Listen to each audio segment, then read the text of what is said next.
SAW disebutkan di situ Rasulullah curhat kepada Khadijah sambil menangis di depan makamnya Khadijah. Rasulullah mengatakan, ya Khadijah, sadaqti ya Khadijah, sadaqti. Kamu benar ya Khadijah, kamu benar. Apa yang kamu ucapkan dulu tuh benar banget. Apa yang dibenarkan oleh Rasulullah tentang Khadijah? Dulu ketika awal dakwah Nabi lakukan di Makkah, Rasulullah itu kan dicela, dihina, dimusuhi. Khadijah bilang apa? Ya Rasulullah, demi Allah, jangan khawatir, sesungguhnya Allah pasti akan memenangkan agama ini dan Allah tidak akan mengecewakan engkau. Jadi semangatlah ya Rasulullah, Allah nggak akan mengecewakan engkau dan Allah pasti akan memenangkan agamamu ini. Itu yang dikatakan Khadijah di awal dakwah. Ternyata sekarang Rasulullah berhasil membebaskan kota Makkah sehingga Rasulullah datang kepada Khadijah. Kemudian beliau mengatakan kepada Khadijah, dan Khadijah di dalam kuburnya, entah dia dengan entah tidak Allah yang lebih tahu. Rasulullah mengatakan, ya Khadijah, sadaqti ya Khadijah, sadaqti. Kamu benar banget wahai Khadijah. Allah telah menunaikan janjinya untuk memenangkan agama ini sebagaimana kata-katamu ini. Kemudian Nabi menangis di kuburan Khadijah. Siapa bilang bahwa mengunjungi kuburan orang yang kita cintai lalu kita berbicara di sana disebut bid'ah? Bacalah sirah Ibnu Hisyamnya Rasulullah SAW. Apakah Rasulullah itu mencontohkan hanya diam saja di kuburan? Ternyata Rasulullah juga di kuburan bukan hanya diam, malah bermalam di kuburan. Kalau kita lihat, malah Rasulullah bermalam di kuburannya Khadijah beberapa malam dan tidak mau diganggu dan curhat. Rasulullah itu hanya ingin mengekspresikan betapa rindunya beliau kepada Khadijah. Beliau ingin sekali bertemu dengan Khadijah, memeluk Khadijah, mengatakan kepada Khadijah, wahai Khadijah, perjuangan kita sekarang sudah menang. Beliau ingin mengatakan itu kepada Khadijah. Beliau ingin memperlihatkan kepada Khadijah bahwa pengorbanan Khadijah itu gak sia-sia. Beliau ingin tunjukkan kepada Khadijah bahwa Khadijah itu benar dan dia adalah istri sejati yang pernah menolong Rasulullah dari awal berdakwah di Makkah. Itulah Khadijah. Gak ada istri yang bisa lebih hebat daripada Khadijah, sehingga Rasulullah datang ingin curhat kepada Khadijah dan mengatakan, ya Khadijah, sadaqti. Kamu benar wahai Khadijah. Apa yang kamu katakan itu benar, bahwa perjuanganmu itu gak sia-sia. Allah sudah memenangkan perjuangan kita ya Khadijah. Ini bayat cinta. Apa yang sudah dilakukan Khadijah sehingga begitu dalam cinta Rasulullah kepadanya. Bahkan tidak tergantikan oleh 9 orang istrinya, walaupun istri-istri yang cantik dan masih belia. Kalau kita mau cari jawabannya, kenapa Khadijah begitu dalam dicintai oleh suaminya Rasulullah SAW, cuma satu kata aja rahasianya. Kata itu adalah wafa. W-A-F-A. Wafa. Itulah yang dimiliki oleh Khadijah. Apa itu wafa? Wafa itu kalau saya terjemahin bebas, wafa itu artinya habis-habisan. Wafa itu habis-habisan. Udah nggak ada lagi yang tersisa. Tidak ada satupun kebaikan yang dimiliki oleh Khadijah kecuali sudah diberikan kepada Rasulullah SAW. Tidak ada satupun kesempatan berkorban yang dimiliki oleh Khadijah kecuali dia akan berkorban untuk Rasulullah. Tidak ada seorang pun yang lebih didahulukan kebaikannya untuk Khadijah selain Rasulullah SAW. Wafa, habis-habisan. Udah nggak ada lagi yang tersisa kebaikan Khadijah kecuali semuanya diberikan kepada Rasulullah. Wafa, habis-habisan. Dan salah satu di antara sifat wafa itu adalah dia nggak peduli suaminya kayak gimana. Kalau dia masih bilang, tapi kan suami saya kayak gini, itu bukan sifat wafa. Wafa itu nggak ada hubungannya siapa suami dia, siapa istri dia, nggak ada itu. Wafa itu murni, saya mencintai dia dan saya sudah berbayar untuk mencintai dia. Udah selesai. Sejak dia menikahi saya berbayar bahwa saya akan mencintai dia seumur hidup, maka selesai sudah. Mau dia orangnya mau memberikan hak saya, mau dia orangnya ngecewain saya, mau dia banyak kekurangan segala macam, pokoknya saya cinta sama dia. Udah, itulah wafa. Cinta mati, cinta habis-habisan, gak peduli kayak gimana juga. Kalau diuji dengan suami yang seberat Fir'aun sekalipun, wafanya Asia kepada Fir'aun, suami yang paling zalim, tapi Asia tetap berbuat baik kepada dia.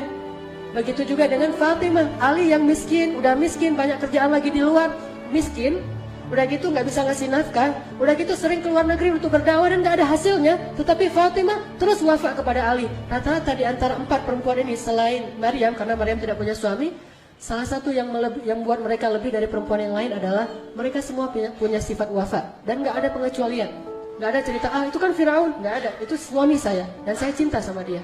Soal dia kafir itu urusan dia dengan Allah, tapi urusan saya dengan dia suami saya. Itu Asia. Fatimah, itu Ali adalah suami saya. Soal dia misalnya terlalu sibuk dengan orang lain, sedikit waktu untuk keluarga segala macam, pokoknya saya cinta sama dia dan apapun yang dia butuhkan saya akan berikan. Itu wafa. Jadi Khadijah istri yang paling wafa kepada Rasulullah SAW. Dan gak ada satu orang pun sahabat atau istri Nabi yang bisa wafat seperti Khadijah. Kalau kita bahas di awal-awal menikah dengan Khadijah, Rasulullah SAW itu ketika awal-awal menikah dengan Khadijah juga ikut ngemodalin loh. Kan maharnya gede tuh. Dan Rasulullah ngasih mahar gede itu bukan permintaan Khadijah sebetulnya. Khadijah mintanya apa yang Rasulullah bisa aja. Tapi Rasulullah pengen menghargai Khadijah, dikasihlah mahar ratusan ekor unta. Tetapi jangan salah bahwa Khadijah juga ikut membantu untuk mahar untuk dirinya sendiri. Jadi banyak banget ngebantu. Wafa habis-habisan buat Rasulullah. Dan setelah menikah, Khadijah radhiyallahu anha itu benar-benar menjadi selain istri bagi Rasulullah tuh ibu juga bagi Rasulullah. Sering banget nenangin Rasulullah, membantu Rasulullah dalam bisnis. Bisa disebut Rasulullah itu datang ke rumah Khadijah itu nggak bawa apa-apa, datang orang doang gitu. Tapi Khadijah nggak pernah mempersoalkan itu. Udah datang nggak bawa apa-apa, udah nggak ngasih nafkah gitu, ngasih masalah lagi beban, nggak pernah. Justru Khadijah itu benar-benar ya tadi baiat cinta ya, udah berbaiat maka dia ngasih apa yang dia miliki sampai habis hartanya Khadijah di jalan Allah SWT. Lalu datanglah waktunya setelah 15 tahun menikah dengan Rasulullah yang aman, hidupnya damai, semuanya tercukupi, mereka orang yang mampu bahkan termasuk orang kaya, hidupnya itu enak banget, banyak pembantu. Datanglah masa-masa sulit. Jadi kalau orang dari awal sulit mungkin udah lebih siap ya. Ini dari masa-masa yang begitu nyaman, tiba-tiba gara-gara dakwah jadi sulit. Gak pernah Khadijah tuh ngeluh, ini gara-gara engkau ini terlalu sibuk ngurusin orang lain, akhirnya hidup kita jadi susah. Tuh lihat anak-anak terlantar segala macam. Gak pernah sama sekali memberatkan suaminya. Benar-benar mendukung habis-habisan 100% all out kepada Rasulullah SAW. Akhirnya Nabi naik ke Gua Hira. Berminggu-minggu habis bekalnya datang lagi cuma semalam doang di rumah. Besok berangkat lagi ke Gua Hira. Gak pernah Khadijah bilang ngapain sih lama-lama di sana, udah aja di rumah. Tafakur kan bisa di kamar juga, bisa sambil di atas sajadah segala macam. Gak ada tuh, support aja. Suaminya datang, Khadijah bekalku habis, disiapin lagi sama Khadijah, naik lagi tuh. Berminggu-minggu datang lagi, sampai setelah beberapa bulan, di bulan Ramadan baru turun ayat pertama, Iqra bismi rabbikal ladzi khalaq. Sejak saat itu Nabi ketakutan, turun dari Gua Hira, tiba-tiba Jibril lagi tuh ya. Pas Nabi keluar dari Gua Hira, diinin sama Jibril, dipanggil sama Jibril, terus Jibril tuh mau menampakkan wujud aslinya di langit dunia itu. Semua langit itu penuh dengan wajah Jibril. Bayangin aja malaikat segede itu ngelongok gitu kan ya. Bumi cuma sekelereng kan bagi dia kan, bagi malaikat. Terus ngelihat gini tuh gimana tuh. Semua seantero cakrawala dilihat itu wajah Jibril. Terus manggil lagi tuh, ya Muhammad kan. Wah suaranya tuh. Langsung Nabi melihat kemanapun melihat ada wajah Jibril. Terus kata Jibril, jangan lari ya Muhammad, jangan lari. Aku Jibril, kamu Rasulullah, lagi kenalan. Cuma cara kenalannya gitu amat ya. Lagi kenalan, aku ini Jibril ya Muhammad, kamu itu Rasulullah. Rasulullah lari. Bahkan bayangin aja, Gua Hira itu kan curam banget tuh.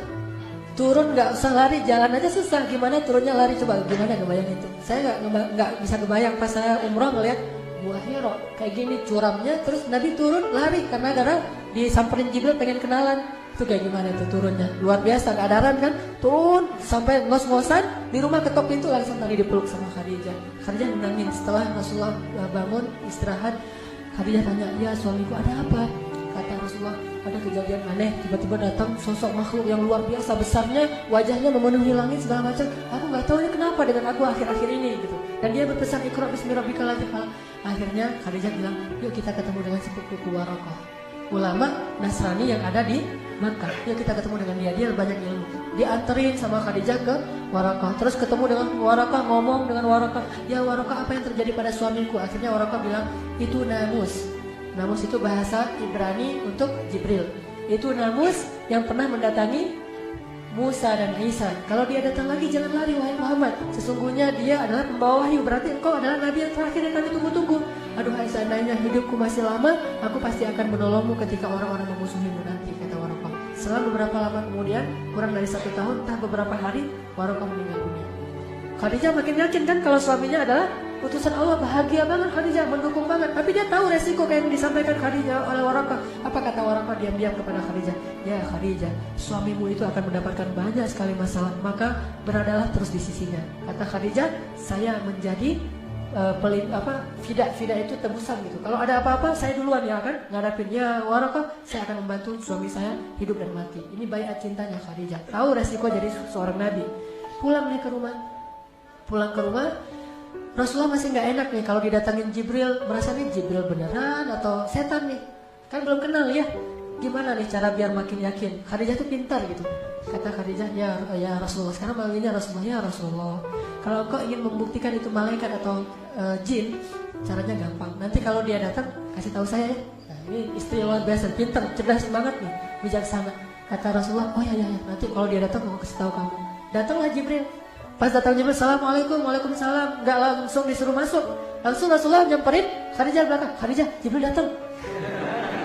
Kayak gitu tuh suasananya. Khadijah, Jibril datang. Kata Khadijah, yaudah, ayo kita sambut. Khadijah duduk, Jibril masih di pintu. Apa kata Khadijah? Ya Rasulullah, duduklah di atas paha kiriku. Bayangin gimana Khadijah habis-habisan buat Rasul. Kalau Aisyah biasanya duduk di atas paha Rasul. Kalau Khadijah, Rasul yang duduk di atas paha Khadijah tuh beda banget tuh. Jadi bahasa ininya bisa ngomong banget kepada Rasulullah. Kebetulan juga usia Rasulullah kan 15 tahun lebih muda ya. Tapi memang sifatnya ngomong banget, benar-benar ngebantuin Rasul. Dan saya nggak bisa ngebayangin. Saya coba imajinasi ya. Gimana tuh duduk di atas paha istri. Saya juga belum pernah. Kalau tidur di atas paha istri sering ya dibelai gitu kan. Maaf ya, jomblo ya.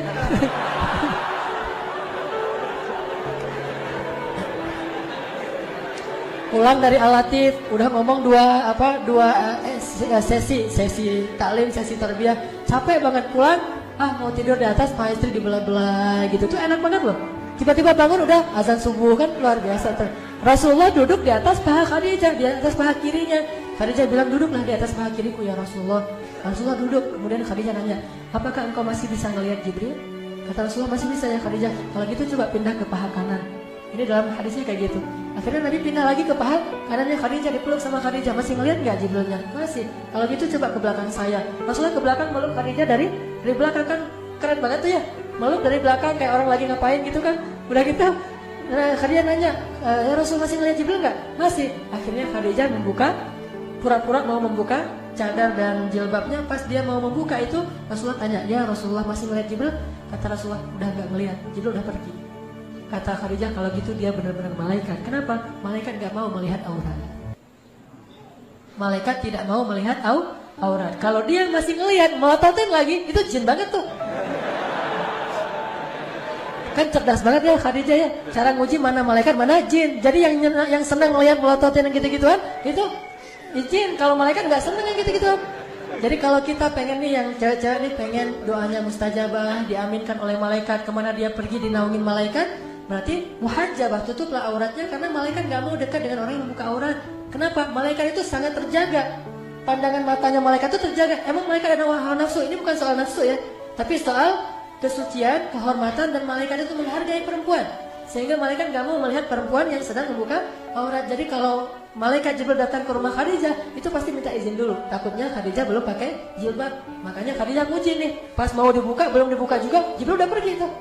Ya Rasulullah masih melihat? Enggak, berarti dia Jibril malaikat, bukan jin. Makin mantap tuh Rasulullah. Oh ya, kalau gitu berarti saya benar-benar Rasul nih. Kan tadi ragu tuh, Rasul beneran gak sih? Apalagi setelah dapat ayat pertama Al-Alaq, 6 bulan itu gak ada wahyu.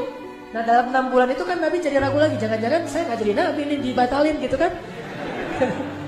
Khadijah terus 6 bulan. Jadi awal-awal masa Nabi beradaptasi dengan status baru sebagai Rasulullah, Khadijah itu benar-benar mendukung Rasul. Ditambah lagi ketika turun ayat, sekarang berdakwalah secara terang-terangan. Mulailah episode-episode yang sulit. Mulai dicela, mulai dimusuhi, mulai habis-habisan. Ketika Rasulullah pulang dalam keadaan wajahnya berlumuran kotoran, bajunya banyak kotoran, Rasulullah pulang ke rumah, Khadijah sambil menitikkan air mata, sambil membersihkan kotoran di tubuh Rasulullah. Tapi terus ngasih motivasi, tapi nangis gitu karena sedih suaminya diperlakukan kayak gitu. Mulailah Khadijah habis-habisan dengan hartanya. Dan tahukah kita adegan ketika Rasulullah menyedekahkan 1 lembah domba itu milik siapa? Milik Khadijah. Rasulullah lagi ngegembalain domba milik Khadijah sebanyak lembah. Bayangin berapa ratus domba tuh yang memenuhi lembah. Sekecil-kecilnya lembah, seukuran Masjidil Haram. Itu domba semua tuh. Udah gitu datanglah seorang laki-laki Badui mengatakan, ya Muhammad, banyak banget tuh domba kamu. Kata Rasulullah, kamu mau gitu? Hah, gimana caranya? Bilanglah asyhadu an la ilaha illallah wa anna muhammadar rasulullah. Aku kasih domba ini seluruhnya untuk kamu. Masa sih? Ya iyalah, masa nggak bisa? Terus kata dia, bisa beneran? Beneran. Akhirnya dia bersyahadat, dia ucapkan syahadatain. Langsung Rasulullah mengatakan, ini semuanya milik kamu. Dia pulang sambil bersiul membawa domba satu lembah, bayangin. Terus dia bilang ke kaum-kaumnya, ternyata masuk Islam tuh enak ya, dikasih domba selembah. Ayo kita masuk Islam, rame-rame datang lagi tuh. Rasulullah pulang sendiri. Tadi datangnya bawa domba, pulangnya sendiri. Ketika pulang sendiri tanya Khadijah, ya Rasulullah kok pulang sendiri? Domba-dombanya kemana? Saya serahkan untuk Allah, yaitu saya sedekahkan agar orang masuk Islam. Khadijah bahagia banget. Ya udah besok kita siapin lagi. Oh, luar biasa nih. Domba selembah habis, besok disiapin lagi. Siapa istri yang bisa kayak gitu? Susah banget kan ya?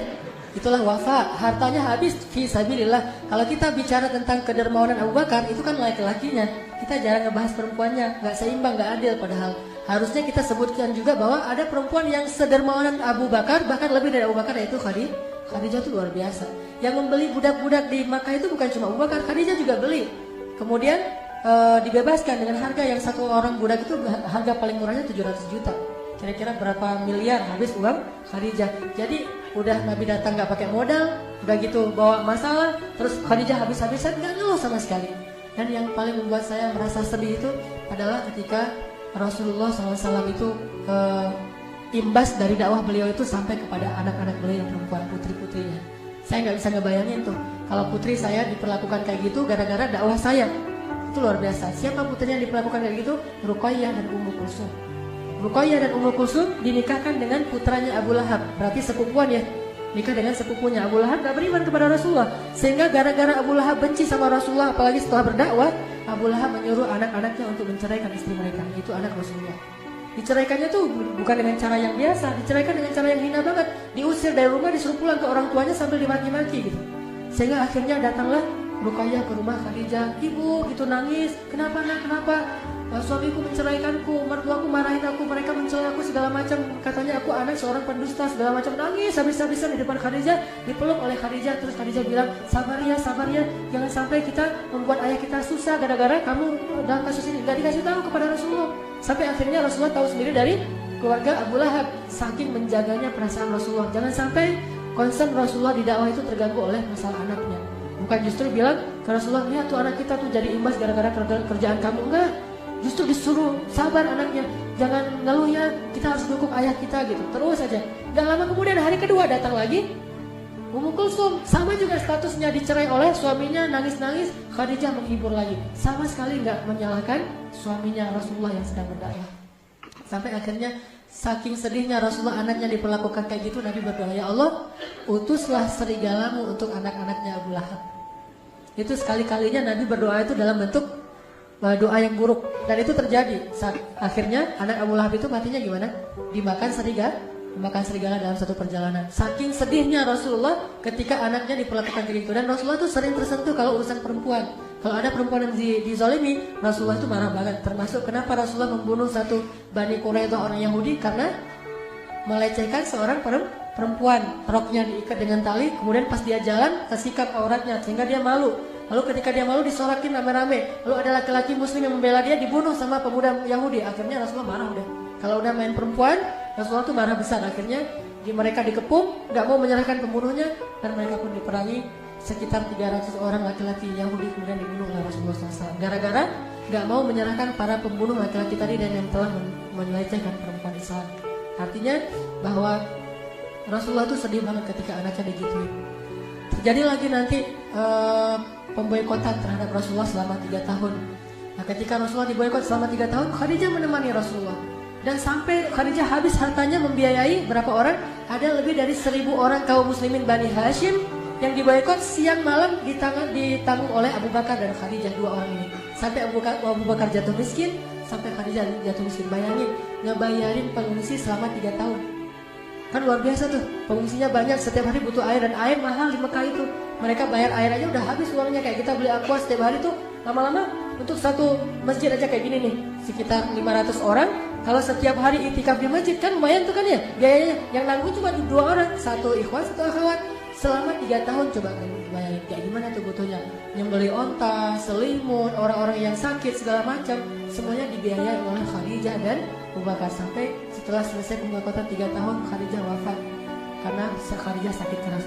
Ada adegan yang mengharukan di situ. Dalam keadaan sakit keras, dalam keadaan meriang gitu, Khadijah masih mempersiapkan makanan untuk Rasulullah SAW. Gak ada sama sekali istirahatnya. Dari sejak menikah, apalagi sejak berdakwah, itu gak ada istirahatnya. Sampai Nabi bilang, Khadijah istirahat. Apa Khadijah? Ya Rasulullah, kata Khadijah, istirahat kita nanti di akhirat. istirahat kita nanti di akhirat. Perjuangan banget, berdua nih berjuang habis-habisan. Kalau bisa disebut Islam ini adalah hasil pengorbanan Abu Bakar dan Khadijah selain Rasulullah pastinya. Islam itu yang kita sekarang nikmati ini adalah hasil perjuangan seorang perempuan yang luar biasa, Khadijah. Ya Rasulullah, istirahat kita nanti di akhirat. Dan benar-benar istirahatnya di akhirat. Gak ada istirahatnya, sakit pun meriang. Dan itu bukan sakit biasa, sakit menjelang wafat. Itu kan sakit yang paling parah tuh. Kalau kata Rasul, sakit yang tidak ada obat, sakit menjelang wafat. Itu nyiapin makanan. Sampai Allah sayang banget sama Khadijah, gak tega ngeliat Khadijah gitu. Akhirnya ngutus Jibril, ya Jibril turunlah untuk Khadijah. Turun Jibril untuk Khadijah. Apa kata Jibril? Assalamualaikum ya Rasulullah. Rasulullah baru datang. Kata Jibril, ya Rasulullah, tolong nanti kalau Khadijah datang bawa makanan, bilang ke Khadijah, Allah menitipkan salam untuk Khadijah. Allah sendiri yang nitipin salam buat Khadijah. Dan Jibril juga nitipin salamnya. Jangan lupa ya, Jibril nitipin salam tuh untuk Khadijah. Saking kagumnya Jibril kepada Khadijah, dia pengen nama dia juga disebutin. Jibril juga nitipin salam kepada Khadijah. Ya wahai Jibril. Kemudian Jibril pergi, datanglah Khadijah membawa makanan itu sambil gemetar gitu karena udah mau meninggal, udah sakit banget. Ditaruh di depan Rasulullah sambil tersenyum. Ya Rasulullah, makan Rasulullah, ada apa lagi? Terus melayani Rasulullah wafat. Udah gitu Rasulullah mengatakan, ya Khadijah, baru aja Jibril pulang. Ada apa ya Rasulullah? Kata Jibril, Allah menitipkan salam untukmu. Tahu kan kita apa maknanya? Kalau Allah udah nitipin salam, itu tandanya dia mau kembali kepada Allah. Itu pertanda Allah udah kangen banget sama Khadijah dan pengen segera mengambil Khadijah ke sisinya. Allah nitipin salam kepadamu ya Khadijah. Jibril juga menitipkan salam. Langsung Khadijah menangis. Menangis terharu dan sedih sekaligus. Terharu karena pengen ketemu Allah yang dia cintai, tapi sedih harus meninggalkan kekasihnya sendiri sementara perjuangan belum selesai. Coba gimana tuh? Perjuangan belum selesai tapi dia udah harus pergi karena usianya berselang 15 tahun. Dan ketika Khadijah wafat, Khadijah usianya 65 tahun, udah gak bisa lagi menemani Rasulullah, udah selesai. Tugasnya Khadijah udah selesai sementara Nabi masih harus berjuang. Sehingga Khadijah nangis, ya Rasulullah kalau saya pergi gimana dengan engkau, ya Rasulullah gimana dengan engkau. Melebihi sedihnya Abu Thalib ketika meninggal karena menyisakan anaknya yang belum selesai ponakannya yang belum selesai dakwah. Khadijah sedih banget karena harus pergi sebelum bisa menemani Rasulullah sampai di ujung perjalanan. Akhirnya berdua sedih, nggak jadi makan tuh, nangis saja berdua sama Rasulullah. Ya Rasulullah gimana nih kalau saya meninggal sementara engkau masih sendiri? Rasulullah menghibur Khadijah. Lalu setelah beberapa hari kemudian Khadijah meninggal. Rasulullah sangat sedih di hari meninggalnya Khadijah, diurus sendiri semuanya sampai ke kuburannya. Dan tahun itu Rasulullah benar-benar terpukul. Dikenallah tahun itu dengan nama tahun duka cita. Meninggallah pejuang sejatinya Rasulullah SAW. Abu Thalib meninggal selang beberapa minggu kemudian meninggal yang paling dicintai Rasulullah yaitu Khadijah. Sementara Rasulullah masih punya bayi yang masih kecil banget dan insya Allah nanti suatu saat akan persis seperti Khadijah hiburan buat Rasulullah. Siapa dia? Fatimah. Akhirnya datanglah seorang perempuan yang kasihan ngelihat Rasulullah yang sedih sendiri, bayinya masih kecil banget, anaknya banyak, namanya Saudah, nenek-nenek juga. Ya Rasulullah, nikahi saya, biar saya urus anak-anakmu. Dinikahilah oleh Rasulullah Saudah. Itu istri pertama beliau sejak Khadijah wafat. Lalu itulah sebabnya Rasulullah gak bisa ngelupain Khadijah banget. Sampai ketika Fathu Makkah, Rasulullah mengatakan, ya Khadijah, perjuangan kita sudah berbuahkan hasil. Benar kata-katamu wahai Khadijah, engkau benar, Allah akan memberikan kemenangan bagi agama ini. Inilah wafatnya Khadijah kepada suaminya. Ibu-ibu belajar dan ajarkan ini kepada putri-putri kita. Istri yang sejati itu adalah istri yang bisa wafat habis-habisan buat suami. Gak ada pengecualian. Suami saya begini, gak ada pertanyaan kayak gitu. Terus saja. Karena kata Nabi apa? Siapa yang wafat kepada manusia, maka Allah wafat kepada dia. Apa wafatnya Allah kepada Khadijah? Kata Allah dalam hadis Jibril tadi saya lupa ngatain, bahwa Allah berpesan kepada Rasulullah, wahai Muhammad, sampaikan kepada Khadijah, Allah sudah menyediakan untuk Khadijah ribuan istana di dalam surga, dan di dalam istana itu dia punya banyak pembantu sehingga tidak ada lagi